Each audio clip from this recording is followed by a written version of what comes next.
আসসালামু আলাইকুম। অবিরাম বাংলার সংবাদে সবাইকে স্বাগত জানাচ্ছি। আমি নাইম ফাথুম মুবিন। শুরুতেই বিআরবি কেবলস সংবাদ শিরোনাম জানিয়ে দেব এই মুহূর্তে হাতে পাওয়া সর্বশেষ গুরুত্বপূর্ণ আপডেট বাংলার সংবাদ। শুরুতেই থাকছে আওয়ামী লীগ দেশকে ফোকলা বানিয়ে দিয়ে গেছে। অর্থনৈতিক সংকট, দ্রব্যমূল্য, মানুষের আয়ের সঙ্গে ব্যয়ের সঙ্গতি নেই। খেটে খাওয়া মানুষ আছে কঠিন বিপদে। বিকেলে রাজধানীর শাহবাগের জাতীয় জাদুঘরের সামনে গণসংহতি আন্দোলন আয়োজিত ভাসানীর পথ ধরে জাতীয় সার্বভৌমত্ব রক্ষা ও নতুন রাজনৈতিক বন্দোবস্ত প্রতিষ্ঠায় ঐক্যবদ্ধ হন শীর্ষক সমাবেশে এসব কথা বলেন গণসংহতি আন্দোলনের প্রধান সমন্বয়কারী জোনায়েদ সাকিব।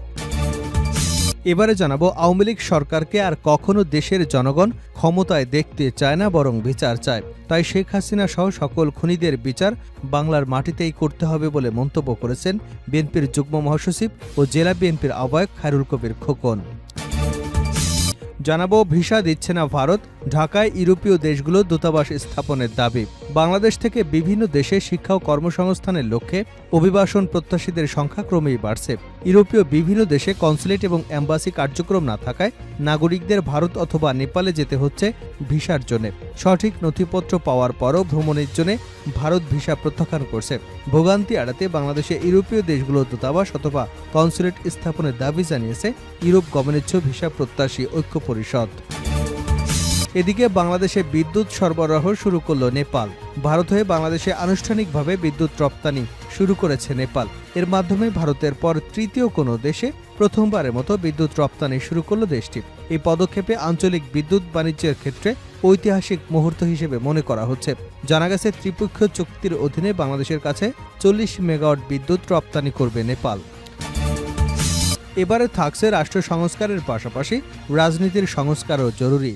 রাষ্ট্র সংস্কারের পাশাপাশি রাজনৈতিক সংস্কার জরুরি বলে মন্তব্য করেছেন গণ অধিকার পরিষদের সভাপতি নুরুল হক নূর। শুক্রবার লালবাগ সলিমুল্লাহ এতিমখানা সংলগ্ন গণ অধিকার পরিষদ ঢাকা মহানগর দক্ষিণ লালবাগ থানার উদ্যোগে ছাত্র জনতার জুলাই বিপ্লবে আহতদের সুস্থতা কামনা এবং শহীদদের স্মরণে দোয়া ও বিপ্লবোত্তর নতুন বাংলাদেশ বিনির্মাণে রাষ্ট্র সংস্কার এবং জন আকাঙ্ক্ষার রাজনীতির শীর্ষক এক আলোচনা সভায় তিনি এ মন্তব্য করেছেন।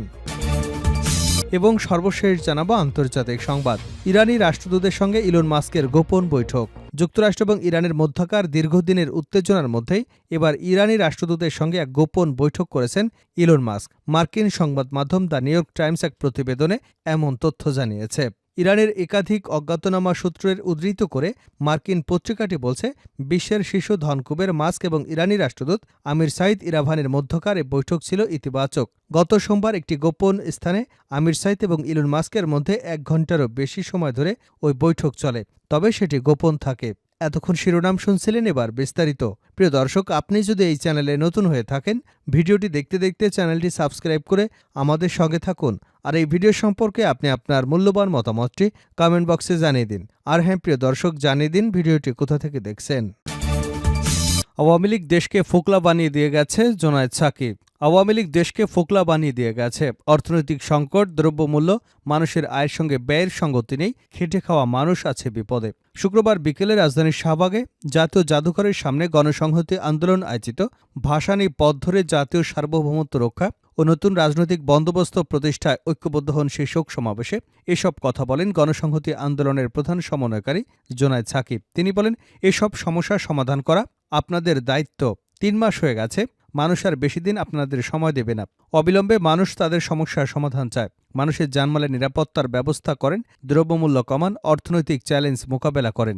বাংলাদেশে কোনোভাবেই যেন ফ্যাসিবাদের পুনরুত্থান না ঘটে, তার জন্য সকলকে ঐক্যবদ্ধ থাকার আহ্বান জানিয়ে তিনি বলেন, আমরা বাংলাদেশে আর কোনোভাবেই ফ্যাসিবাদের পুনরুত্থান চাই না। এজন্য ছাত্র জনতা, শ্রমিক যে স্বপ্ন, সেই স্বপ্ন বাস্তবায়িত হতে হবে। তার জন্য আমাদের ঐক্য দরকার। আমরা যদি জনগণের স্বপ্নকে সত্যে পরিণত করতে চাই আর কাউকে ফ্যাসিস্ট হিসেবে দেখতে না চাই, তাহলে আমাদের ঐক্যে থাকতে হবে। সাকি বলেন, বিদেশি শক্তিকে ভুল বুঝিয়ে আবারও ক্ষমতায় আসার স্বপ্ন দেখছে ফ্যাসিস্ট আওয়ামী লীগ। ট্রাম্পের পোস্টার নিয়ে মিছিল করে ক্ষমতায় ফেরা যাবে না। ফ্যাসিবাদকে বাংলার জনগণ আর কখনো মেনে নেবে না। দেশে যাতে আর কোনো ফ্যাসিবাদরা ফিরে আসতে না পারে, তার জন্য নতুন রাজনৈতিক বন্দোবস্তের উপর গুরুত্ব আরোপ করেন তিনি। অন্তর্বর্তী সরকারের উদ্দেশ্যে জোনায়েদ সাকিব বলেন, ফ্যাসিস্টরা নানাভাবে ষড়যন্ত্র করছে। যার অধীনে স্বৈরাচারী শাসন চালিয়েছে, তারাও চায় যে কোনোভাবে এদেশে ক্ষমতায় যেতে। এ কারণে আমরা আপনাদের বলি গণঅভ্যুত্থানের রাজনৈতিক শক্তিকে সংহত করতে হবে।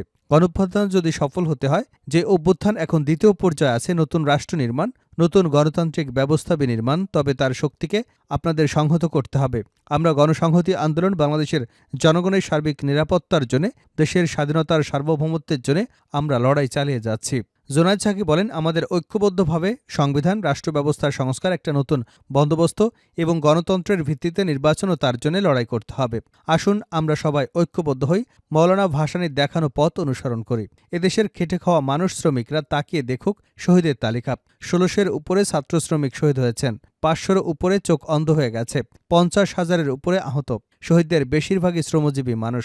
এদেশের শ্রমিক, খেটে খাওয়া মানুষের মুক্তি না আসলে, জনগণের হাতে ক্ষমতা না থাকলে আর ক্ষমতা পাবে না। জনগণের কাছে জবাবদিহি না থাকলে কোনো সংবিধান গণতান্ত্রিক হতে পারে না।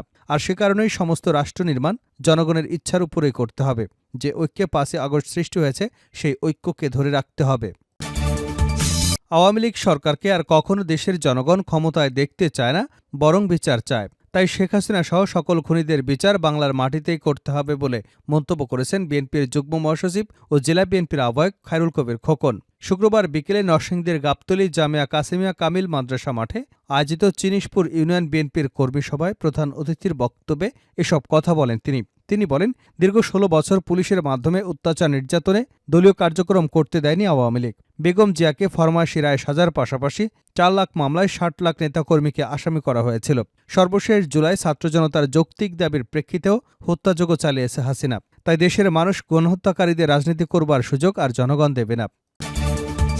ভিসা দিচ্ছে না ভারত, ঢাকায় ইউরোপীয় দেশগুলোর দূতাবাস স্থাপনের দাবি। বাংলাদেশ থেকে বিভিন্ন দেশে শিক্ষা এবং কর্মসংস্থানের লক্ষ্যে অভিবাসন প্রত্যাশীদের সংখ্যা ক্রমেই বাড়ছে। ইউরোপীয় বিভিন্ন দেশের কনসুলেট এবং অ্যাম্বাসি কার্যক্রম না থাকায় নাগরিকদের ভারত অথবা নেপালে যেতে হচ্ছে ভিসার জন্য। সঠিক নথিপত্র পাওয়ার পরও ভ্রমণের জন্য ভারত ভিসা প্রত্যাখ্যান করছে। ভোগান্তি এড়াতে বাংলাদেশ ইউরোপীয় দেশগুলোর দূতাবাস অথবা কনসুলেট স্থাপনের দাবি জানিয়েছে ইউরোপ গমনেচ্ছুক ভিসা প্রত্যাশী ঐক্য পরিষদ। শুক্রবার জাতীয় প্রেস ক্লাবের সামনে সংগঠনটির উদ্যোগে আয়োজিত মানববন্ধনে এমন দাবি জানানো হয়। মানববন্ধনে ইউরোপীয় ভিসা প্রত্যাশীরা বলেন, আমরা ভিসার জন্য দিল্লি যেতে চাই না। নেপালের বিভিন্ন দূতাবাসে ভিসার জন্য আবেদনের জন্য বিভিন্ন সময় কারণ ছাড়া অফলোড করা হয়, ফলে অনেকে ভিসা আবেদনে ব্যর্থ হচ্ছেন। ইউরোপের ভিসা আনতে অন্য দেশে গিয়ে হেনস্থা হতে চায় না। এতে আমাদের অনেক অর্থ এবং সময়ের অপচয় হয়। বিদেশের আগে আমরা আর বিদেশ যেতে চাই না। অভিবাসন প্রত্যাশীরা বলেন, আমরা চাই দেশের টাকা দেশেই থাকুক। প্রধান উপদেষ্টা এবং পররাষ্ট্র উপদেষ্টা চাইলে এ সমস্যার সমাধান সম্ভব। তারা চাইলে দেশে কনসুলেট স্থাপন করতে পারেন। উপদেষ্টাদের কাছে আমাদের আকুল আবেদন, প্রবাসীদের রক্ষায় অধিক কর্মসংস্থানের জন্য দেশে ইউরোপীয় দেশগুলো দূতাবাস স্থাপন করুন, অথবা ভিএফএস অফিসের মাধ্যমে আমাদের ফাইলগুলো জমা নেওয়ার ব্যবস্থা করুন, যেন অন্য দেশে গিয়ে অর্থ আর সময়ের অপচয় করতে না হয়। আমরা আর হেনস্থার শিকার হতে চাই না। বাংলাদেশে বিদ্যুৎ সরবরাহ শুরু করল নেপাল। ভারত হয়ে বাংলাদেশে আনুষ্ঠানিকভাবে বিদ্যুৎ রপ্তানি শুরু করেছে নেপাল। এর মাধ্যমে ভারতের পর তৃতীয় কোনো দেশে প্রথমবারের মতো বিদ্যুৎ রপ্তানি শুরু করল দেশটি। এই পদক্ষেপে আঞ্চলিক বিদ্যুৎ বাণিজ্যের ক্ষেত্রে ঐতিহাসিক মুহূর্ত হিসেবে মনে করা হচ্ছে। জানা গেছে, ত্রিপক্ষীয় চুক্তির অধীনে বাংলাদেশের কাছে ৪০ মেগাওয়াট বিদ্যুৎ রপ্তানি করবে নেপাল। শুক্রবার এক ভার্চুয়াল অনুষ্ঠানে ৩ দেশের সংশ্লিষ্ট মন্ত্রীদের উপস্থিতিতে এ কার্যক্রম শুরু হয়। অনুষ্ঠানে বাংলাদেশের বিদ্যুৎ জ্বালানি উপদেষ্টা মোহাম্মদ ফাউজুল কবির খান, ভারতের বিদ্যুৎ বিষয়ক মন্ত্রী মনোহর লাল এবং নেপালের জ্বালানি মন্ত্রী দীপক খাড়াক্কা অংশগ্রহণ করেন। তবে এবছর অর্থাৎ ২০২৪ সালে বাংলাদেশে শুধুমাত্র একদিনেই বিদ্যুৎ পাঠাবে নেপাল। চুক্তি অনুযায়ী নেপাল প্রতি বছর ১৫ জুন থেকে ১৫ নভেম্বর পর্যন্ত ভারতের ভেতরে সঞ্চালন লাইন দিয়ে বাংলাদেশে বিদ্যুৎ রপ্তানি করবে। প্রতি ইউনিট বিদ্যুতের দাম নির্ধারণ করা হয় ৬.৪ সেন্ট, ১০০ সেন্টে $১।